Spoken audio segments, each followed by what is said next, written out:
कि मियाँ बाजार का नाम माया बाजार या उर्दू बाजार का नाम हिंदी बाजार, अली नगर क्वारे, जिसका जो नाम है रहने दीजिए। क्यों रहने दे?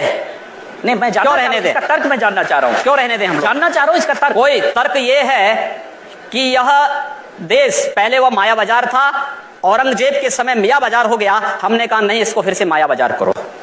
इस्लामपुर नहीं था, पहले ईश्वरपुर था, इस्लामपुर जबरन कर दिया गया। हमने कहा फिर से ईश्वरपुर करो। तो ये जो हनुमानपुर था उसको हुमायूंपुर किया गया, फिर से हनुमानपुर किया गया। बहुत अच्छा, कोई बुरा नहीं किया। अगर तो किसी विदेशी आक्रांता के द्वारा एक मिनट किसी विदेशी आक्रांता के द्वारा किसी कालखंड में कुछ ऐसा कार्य किया गया है, उसको बदला जाना चाहिए। यह देश की सांस्कृतिक आजादी की लड़ाई भी है। सही बात है। तो आप ताजमहल का नाम राम महल कर सकते हैं। क्यों नहीं करेंगे? कर देंगे, बिल्कुल किया जाना चाहिए। आवश्यकता है तो किया जाना चाहिए। चलेगा। तो जो मुमताज महल के लिए शाहजहां ने ताजमहल बनाया, उसको जांच का विषय है, चर्चा करिए ना इस पर कभी खुले मंच पर। अच्छा, तो इसका मतलब जो भी पुरानी विरासत है, अगर कहीं लाल कोई विरासत नहीं है, कुतुब मीनार जो देश के हित में होगा हमें वह कदम सख्ती के साथ उठाना चाहिए, बिना सोच, बिना लौंग लपेट के, बिना संकोच के। तो देश के हित में, देश की सुरक्षा के हित में है, आने वाली पीढ़ी के भविष्य के हित में हमें वो कदम उठाने में कोई संकोच नहीं करना चाहिए। तो योगी जी आप ये मानते हैं, आप थोड़ा गुस्से में हैं, तो मैं कोई गुस्सा नहीं हूं। मैं आपको बता रहा हूं, आप क्योंकि मुझे कह रहे हैं, मुझे भय है कि आपको फिर पसीना ना हो जाए। बिल्कुल नहीं, मैं चाहता हूं आप गुस्सा करिए, पसीना नहीं आएगा मुझे, चिंता मत करिए। मैं ये कह रहा हूं कि इसका मतलब हुआ कि आप देश के हित में मतलब मानते हैं, जो 20-22% मुस्लिम आबादी है वो देश हित के खिलाफ है, उनको हाशिए पर रखकर आप अपना देश, अपनी दुनिया। आप कभी गोरखपुर आएंगे ना, वहां मुसलमान जब पीड़ित होता है तो वह कहीं और नहीं जाता, वो मेरे पास ही आता है, कहता साहब देखो फलाना गुंडा उसके पास कोई विकल्प परेशान कर रहा है। और उत्तर प्रदेश सरकार से भी जो पीड़ित होता है तो भी मेरे पास ही आता है, कहीं और नहीं जाता है। अकेले सांसद हूं जो 2, 3, 4 घंटे पब्लिक के लिए खुले उसमें बैठता हूं, कोई सुरक्षा नहीं, कोई तामझाम नहीं, कोई भी आए अपनी बात कहें और फिर अगर बातचीत से मानेंगे ठीक, नहीं तो आंदोलन का रास्ता वहां तय होता है। हर एक व्यक्ति की सुरक्षा और हर एक व्यक्ति का विकास आपको देखना गोरखपुर में जाकर के। एक बार इसको ये बोलेंगे, हर एक व्यक्ति मतलब हिंदू हो या मुसलमान, क्या बात कर रहे? जो भारत का नागरिक है, जो भारत का नागरिक है वो हमारा नागरिक है, उसमें जाति मत और पंथ कहां की बात आती है? जब अरे मैं सनातन हिंदू धर्म का उपासक बदलना चाहते हैं, सनातन हिंदू धर्म का उपासक हूं, सर्वे भवन्तु सुखिनः सर्वे सन्तु निरामया की बात करता हूं।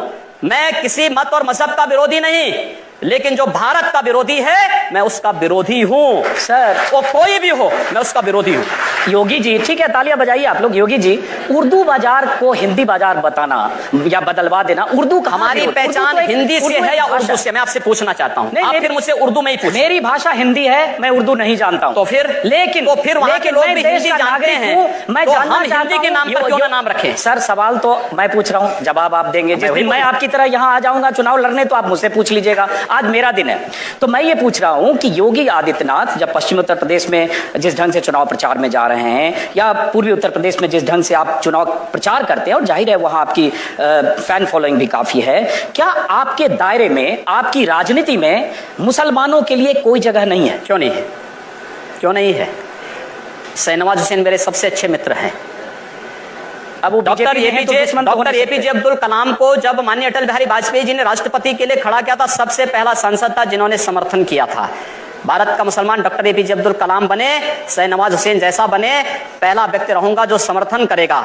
लेकिन अगर यहां पर कोई ओसामा बिन लादेन को और औरंगजेब जैसे दुर्दांत लोगों को अपना आइकॉन मान करके भारत के अंदर पाकिस्तान का झंडा लहराएगा, तो फिर उनके उन विषैले फनों को सख्ती के साथ कुचलने के लिए भी सबसे पहले योगी आदित्यनाथ। यकीनन अगर भारत में कोई पाकिस्तान का झंडा लहराने की घटनाएं हुई हैं, करेगा, लेकिन होना चाहिए। लेकिन ये कहकर आप पूरी आबादी को ये नहीं, पूरी आबादी की बात नहीं की भारत में पाकिस्तान पूरी आबादी की बात नहीं। एक बार हम सवाल लेते हैं। हाँ, आप जिन हिंदू हितों की बात कर रहे हैं उनमें से बहुत से हिंदुओं को, जैसे मैं भी हिंदू हूँ, बहुत से हिंदुओं को लगता है कि राम मंदिर की याद आप लोगों को सिर्फ चुनाव के वक्त आती है। तो क्या आपके लिए राम मंदिर का मुद्दा सिर्फ चुनाव लड़ने का एक जरिया है, मुद्दा है, या इसके बारे में आप लोग अभी कुछ करेंगे? नहीं, हम लोग करेंगे। मैं कल ही रायपुर में राम मंदिर का उद्घाटन करके आया हूँ। भगवान राम का ननिहाल है और भगवान राम के ननिहाल में राम मंदिर का निर्माण हो चुका है। और ज्योतिषीय जो गणना है वो ये बताती है कि भगवान राम के ननिहाल में मंदिर का निर्माण अयोध्या में राम मंदिर के निर्माण का मार्ग प्रशस्त करेगा। लेकिन योगी जी जो उन्होंने सवाल बताएंगे, लेकिन तारीख नहीं बताएंगे। मंदिर भी बनेगा और समय आने पर तारीख भी बताएंगे। लेकिन योगी जी ये जो सही कहा उन्होंने सवाल पूछा कि राम मंदिर की बात चुनाव के ठीक पहले होने लगती है। जैसे अभी चुनाव की तारीखों का ऐलान हुआ, केशव मौर्य जो प्रदेश अध्यक्ष हैं उनकी तरफ से आ गया कि उत्तर प्रदेश में बहुमत की सरकार दो तो राम मंदिर बनाएंगे। जैसे बहुमत की सरकार मिलके सब 2/3 विधायक जाकर वहां सीधे मंदिर बना देंगे। जब आपकी केंद्र में बहुमत की सरकार है, जब बड़े नेता बात करते हैं तो कानून तय करेगा, लेकिन जब चुनाव आता है तो आप हो या केशव मौर्य फिर राम मंदिर के धैर्य रखिए। मैं समझता हूं राज्य सरकार की बड़ी भूमिका है। 1986 में जब अयोध्या में राम जन्मभूमि का ताला खुला था तो कोर्ट ने राज्य सरकार से पूछा था कि लॉ एंड ऑर्डर को आप बनाए पाएंगे। राज्य सरकार ने लिख के दिया। मैं श्रद्धांजलि दूंगा स्वर्गीय वीर बहादुर सिंह जी को, जिन्होंने उस समय राम मंदिर के इश्यू को लेकर के, और स्वर्गीय प्रधानमंत्री श्री राजीव गांधी जी को, जिन्होंने 89 में अयोध्या से कांग्रेस के चुनाव प्रचार का शुभारंभ किया था।